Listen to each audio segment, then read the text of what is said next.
ప్రత్యేక కథనానికి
ఈ ఉత్సవాలు మార్చి 31 వరకు కొనసాగనున్నాయి. ఉత్సవాలలో భాగంగా ఈ నెల 23న గజవాహన సేవ, 24న హంసవాహన సేవ, 25న సూర్యప్రభ వాహన సేవ, 26న హనుమ వాహన సేవ, ప్రభోత్సవం, 27న గరుడ వాహన సేవ, రథోత్సవం, 28న అశ్వవాహన సేవ, ద్వితీయ రథోత్సవం, మార్చి 1న శేషవాహన సేవ, స్వామివారి దర్బారు సేవతో పాటు సంగీత సాహిత్య కార్యక్రమాలు నిర్వహించనున్నారు.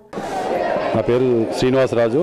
ఈ మన్యంకొండ శ్రీ లక్ష్మీ వెంకటేశ్వర దేవస్థానానికి నేను సహాయ కమిషనర్ కార్యనిర్వహణాధికారిగా పనిచేస్తున్నా. ఈరోజు భక్తులు ఉదయం 4:30 నుంచే బారులు తీరి స్వామివారిని దర్శనం చేసుకోవడం జరుగుతుంది.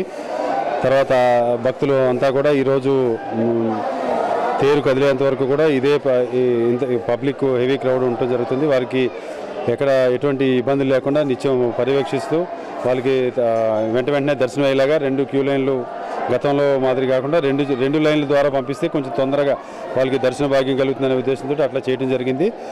ఎక్కడికక్కడ ప్రసాదం కౌంటర్లు కూడా 2 చోట్ల పెట్టడం జరిగింది. వాళ్ళకి ఎటువంటి ఇబ్బంది లేకుండా పోలీస్ సిబ్బంది సహకారంతో ఇతర సిబ్బంది అందరితో ఎప్పటికప్పుడు నీట్గా మొత్తం శానిటేషన్ కానీ ఏదైనా కానీ మనకి కోవిడ్ ప్రత్యేక పరిస్థితులు ఉన్న దృష్ట్యా కింద కోనేరు దగ్గర కూడా ప్రత్యేకమైన షవర్లు 32 షవర్లు ఏర్పాటు చేయడం జరిగింది. భక్తులు ఈ విషయంలో కూడా అందరూ భక్తులంతా కూడా సహకరిస్తున్నారు. వాళ్ళకి ఎటువంటి ఇబ్బందులు లేకుండా నిత్యం మనం పిన్ టు పిన్ అన్నీ చూసుకుంటూ చేయడం జరుగుతుంది. ఓకే, తప్పనిసరిగా చేస్తున్నాం సార్. కొన్ని నిబంధనలు అన్నీ కూడా బ్యానర్లో పెట్టడం జరిగింది. మీరు చెప్పినట్టుగానే మైక్లో కూడా అనౌన్స్ చేస్తాము ప్రత్యేకంగా. ఇక ఎప్పటికప్పుడు మీరు చెప్పిన ప్రకారంగా కూడా చేయడం జరుగుతుంది. భక్తులు కూడా సుమారుగా ఈరోజు రేపు కలిపి దాదాపు సుమారు 2 లక్షల పైగా వస్తారని అంచనా ఉంది. దానికి తగ్గట్టుగానే మనం ఎప్పటికప్పుడు అన్ని పర్యవేక్షిస్తూ చేయడం జరుగుతుంది సార్. మార్చి 28న అమ్మవారి కళ్యాణ మహోత్సవం, మార్చి 30వ తేదీ వరకు అలివేలు మంగతాయారు వాత్సవాలు కొనసాగనున్నాయి. మార్చి 31న దేవస్థాన సమీపంలో కొలువుదీరిన శ్రీ లక్ష్మీ నరసింహస్వామి వారి ఉత్సవంలో స్వామివారి ఉత్సవాలు ముగియనున్నాయి. మొత్తంగా నెల రోజుల పాటు ఉత్సవాలు కొనసాగుతాయి. వేడుకల్లో ప్రధానమైన స్వామివారి రథోత్సవం శనివారం అర్ధరాత్రి భక్తుల కన్నుల పండుగగా సాగుతోంది. ఈ ఉత్సవాన్ని తిలకించేందుకు ఉమ్మడి జిల్లాతో పాటుగా కర్ణాటక, మహారాష్ట్ర, ఆంధ్రప్రదేశ్ రాష్ట్రాల నుంచి పెద్ద సంఖ్యలో భక్తులు తరలివస్తారు. భక్తులు స్వామివారికి దాసంగాలు పెట్టి మొక్కులు చెల్లించుకుంటున్నారు. రథోత్సవం నుంచి 5 రోజుల పాటు భక్తుల రద్దీ ఎక్కువగా ఉంటుంది. మాకు కావాల్సిన పని మంచిగా అవుతుంటుంది. రావటి మేము 10 సంవత్సరాలు దాటిపోయింది. ఇంతకు జరిగిన పనులు కూడా మాకు అనుకున్న పనులన్నీ మంచిగానే. కాకపోయినా కూడా మళ్ళీ కూడా తర్వాత ఏటైనా ఒకసారి తప్పిన ఒకసారి అయినా తర్వాత వచ్చేసాం. మాకు ఇంతే ఇస్తాను దేవుడు. ఈరోజు ఏమవుతుంది? ఈరోజు రథం జరుగుతుంది తేరు. ఈరోజు శనివారం రాత్రి 11 గంటలకు 12 గంటలకు జరుగుతుంది. ఇంతే చూసుకుంటాం సార్. చూసుకున్న తర్వాత మా ఊరికి మేము వెళ్ళేసాం. మాది బాపనపల్లి మండల దామార్గిద్ద జిల్లా నారంపేట. అంతే. మళ్ళీ ఇప్పుడు అది ఉంది కదా, కరోనా ఉంది కదా, చాలా మంది వస్తున్నారా? వస్తున్నారు, వస్తున్నారు. మాసులు పట్టుకున్నా. మన్నెంకొండ బ్రహ్మోత్సవాల భాగంగా ఈరోజు మన్నెంకొండ స్వామిని దర్శించుకోవడం జరిగింది. అదేవిధంగా పెద్ద సంఖ్యలో భక్తులు ఇక్కడ స్వామివారిని దర్శించుకోవడానికి లైన్లో క్యూ కట్టిండ్రు. భక్తులందరూ కూడా సమయంతో దర్శనం చేసుకోవాలి.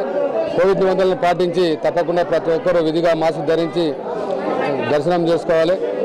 ప్రజలందరికీ సహకరించాలని కోరుకుంటున్నాం. అదేవిధంగా మన్నెంకొండ స్వామి వెంకటేశ్వర స్వామి ఆశీస్సులు అందరికీ ఉండాలి. మన జిల్లా అంతా సస్యశ్యామలం కావాలి.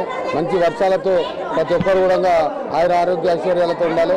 ప్రతి సంవత్సరం కూడా వర్షం బాగా పడి మంచిగా ప్రభుత్వానికి పండగ ప్రజలందరూ ఉండాలని కోరుకుంటున్నాం. తెలంగాణ తిరుపతిగా పేరుగాంచిన మన్యంకొండ శ్రీ లక్ష్మీ వెంకటేశ్వర స్వామి బ్రహ్మోత్సవాలు అంగరంగ వైభవంగా జరుగుతున్నాయి. మహబూబ్ నగర్ మండలం కోటకద్ర గ్రామ సమీపంలోని రాయచూర్ హైదరాబాద్ రహదారి పక్కనే ఎత్తైన గుట్టలపై మునలకొండపై కొలువు తీరిన శ్రీ లక్ష్మీ వెంకటేశ్వర స్వామి బ్రహ్మోత్సవాలు ప్రతి ఏడాది మాఘ పౌర్ణిమ రోజున జరుగుతాయి. ఈ జాతరకు జిల్లా నలుమూలల నుంచే కాకుండా ఇతర జిల్లాలు, రాష్ట్రాల నుంచి వేలాది మంది భక్తులు తరలివచ్చి స్వామివారిని దర్శించుకొని తమ మొక్కులు తీర్చుకుంటారు. అయితే కరోనా కారణంగా ఈసారి కోనేటి స్నానానికి బదులు జల్లు స్నానాలు ఏర్పాటు చేశారు. కోవిడ్ నిబంధనలు పాటిస్తూ బ్రహ్మోత్సవాలు నిర్వహిస్తున్నారు అధికారులు. ఈ బ్రహ్మోత్సవాలలో భాగంగా మాఘ పౌర్ణిమ రోజున గరుడ వాహన సేవ, రథోత్సవం కన్నుల పండుగగా సాగింది. ఈ కార్యక్రమానికి రాష్ట్ర ఆబ్గారీ మరియు క్రీడల, పర్యాటక, సాంస్కృతిక శాఖ మంత్రి వి శ్రీనివాస్ గౌడ్ హాజరై స్వామివారిని దర్శించుకొని ప్రత్యేక పూజలు నిర్వహించారు. అనంతరం స్వామివారి రథాన్ని లాగారు. ఈ సందర్భంగా మంత్రి మాట్లాడుతూ దక్షిణ పేదల తిరుపతిగా పేరుగాంచిన మన్యంకొండ దేవస్థానాన్ని మరింత అభివృద్ధి చేస్తామని, భక్తులకు ఎలాంటి ఇబ్బందులు కలగకుండా అన్ని సౌకర్యాలు ఏర్పాటు చేశామని మంత్రి తెలిపారు.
సంవత్సరాల క్రితం మునులకొండగా పిలువబడే మన్నెంకొండ నేటి మన్నెంకొండ దేవస్థానం స్వయంగా వెంకటేశ్వర స్వామి వెలిసినటువంటి చరిత్ర హనుమద్దాస్ కీర్తనలతో వందలాది సంవత్సరాల చరిత్రతో ఆనాడు తీరితే తిరుపతి తీరపోతే మన్నెంకొండ అనే నానుడితో ఏర్పడినటువంటి లక్షలాది మంది భక్తులు వందల సంవత్సరాల క్రితం కూడా తిరుపతి పోలేనటువంటి వాళ్ళు అనేక సందర్భాల్లో తిరుపతికి పోకపోయినా ఈ మన్నెంకొండ దగ్గర ఈ వెంకటేశ్వర స్వామి దగ్గర తలనీలాలు అర్పిస్తే మరి ఈక్వల్గా సమానంగా అని చెప్పి శాసనాలు ఉన్నటువంటి గొప్ప చరిత్ర గల ఈ దేవాలయం స్వయంగా వెలిసిన వెంకటేశ్వర స్వామి దగ్గర ఉన్నటువంటి ఉత్సవ విగ్రహం కృష్ణానదిలో మునులు తపస్సు చేసి స్నానం చేస్తుంటే మరి వాళ్లకు నదిలో దొరికినటువంటి స్వామి స్వయంగా వెలిసినటువంటి వెంకటేశ్వర స్వామి పక్కన పెట్టి పూజలు చేసినటువంటి గొప్ప చరిత్ర. ఈరోజు ఇంత గొప్ప చరిత్ర గల మన్నెంకొండ దేవస్థానం గత 5-6 సంవత్సరాలుగా మీరు చూస్తూ ఉన్నారు. ఏ నదిలో అయితే దొరికినటువంటి పరిస్థితి ఉందో ఈరోజు ఆ కృష్ణానది జలాలతోనే ప్రతిరోజు స్వామివారికి కృష్ణానది నీళ్లతో అభిషేకం చేయడం, ఈ మన్నెంకొండ గుట్టపైనే రిజర్వాయర్లు నిర్మించుకోవడం, దినదిన అభివృద్ధి చెందుతూ వందలాది వేలాది పెళ్ళిళ్ళు తిరుపతిలో ఎట్లయితే అలివేలు మంగం దగ్గర పెళ్ళిళ్ళు చేస్తారో అదేవిధంగా ఇక్కడ కూడా గుట్ట కింద ఉన్నటువంటి అలివేలు మంగమ్మ దగ్గర కూడా కళ్యాణాలు చేసుకోవడం. మరి గత సంవత్సరం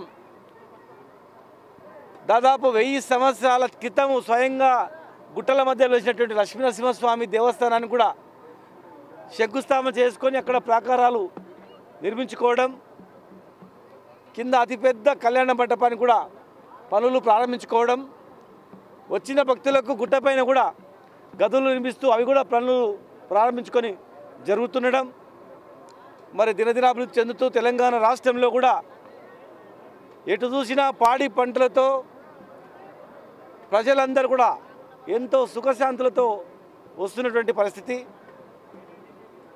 తెలంగాణలోని దేవాలయాలు కానీ, తెలంగాణలో పండుగలు కానీ, తెలంగాణలో పుష్కరాలకు కానీ గతంలో ఏ విధంగా ఉందో తెలంగాణ రాష్ట్రం వచ్చిన తర్వాత మరి కేసీఆర్ గారి నాయకత్వంలో ఈరోజు ముఖ్యమంత్రి గారు పుష్కరాలు వచ్చిన, పండుగలు వచ్చిన, దేవాలయాలకు పూర్వ వైభవం వచ్చిన సంగతి ఇలా ప్రజలందరూ కూడా గమనించాల్సిన అవసరం ఉంది. అటు దేశంలో ఉన్న యాదాద్రి దేవాలయం అతిపెద్ద 1000 కోట్లతో నిర్మిస్తున్నటువంటి యాదాద్రి దేవాలయం, వేములవాడ రాజన్న, సమ్మక్క సారక్క, ఈరోజు దక్షిణ తెలంగాణలోనే మరి మన్నెంకొండ దేవస్థానాన్ని కూడా పెద్ద పెద్ద నిర్మాణాలతో అంగరంగ వైభవంగా ప్రతినిత్యం భక్తులు వచ్చే విధంగా అనేక కార్యక్రమాలు ఇలా జరుపుకోవడం చాలా సంతోషంగా ఉంది. ఖచ్చితంగా భవిష్యత్తులో తెలంగాణ తిరుపతిగా పేరు వచ్చేటట్లు, పేద ప్రజలు ఇక్కడ వందల మంది పెళ్ళిళ్ళు చేసుకునేటట్లు, నిరంతరం దైవ ప్రార్థనలతో తిరుపతిలో మాదిరిగా ఇక్కడ కొండలు కూడా శ్రీరామ నామస్మరణతో, ఆ వెంకటేశ్వర స్వామి నామస్మరణతో గొప్ప పూజలు నిర్వహించుకుంటూ తెలంగాణ ప్రాంతం పూర్తిగా అభివృద్ధి జరగాలని, ముఖ్యంగా మా పాలమూరు జిల్లా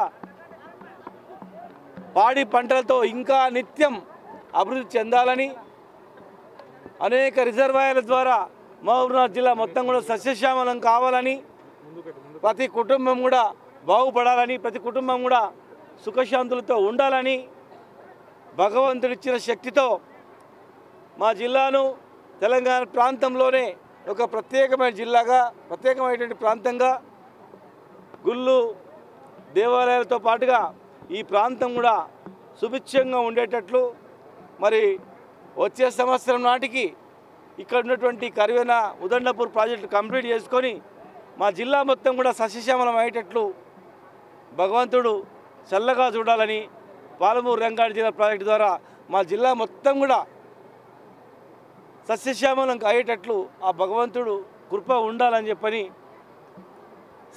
సంవత్సరం దినదిన అభివృద్ధి చెందుతూ ఈ కొండగుట్ట మన్నెంకొండగుట్ట మొత్తం ప్రాంతం కూడా ఎంతో అభివృద్ధితో ముందుకు పోతూ మరి వచ్చే భక్తులకు కూడా పూర్వం నానుడి ప్రకారం తిరుపతికి తీరితే తిరుపతి తీరలేనటువంటి వాళ్ళు ఇక్కడ వచ్చి అన్ని సౌకర్యాలు ఉన్నట్టు ఖచ్చితంగా చేస్తామని భగవంతుడు మాకు ఇచ్చే శక్తి సామర్థ్యాలు ఈ ప్రాంతాన్ని సుభిక్షంగా ఉండేట్టు చేస్తామని మా ప్రాంతం మొత్తం కూడా అభివృద్ధి చెందేటట్లు భగవంతుడు చల్లగా చూడాలని భగవంతుని మనసారా ప్రార్థిస్తూ ఏడుకొండల ఇది వాటి ప్రత్యేక కథనం. మరిన్ని ప్రత్యేక కథనాలకై చూస్తూనే ఉండండి ఆర్కే న్యూస్. ప్రతి దృశ్యం ప్రజాపక్షం.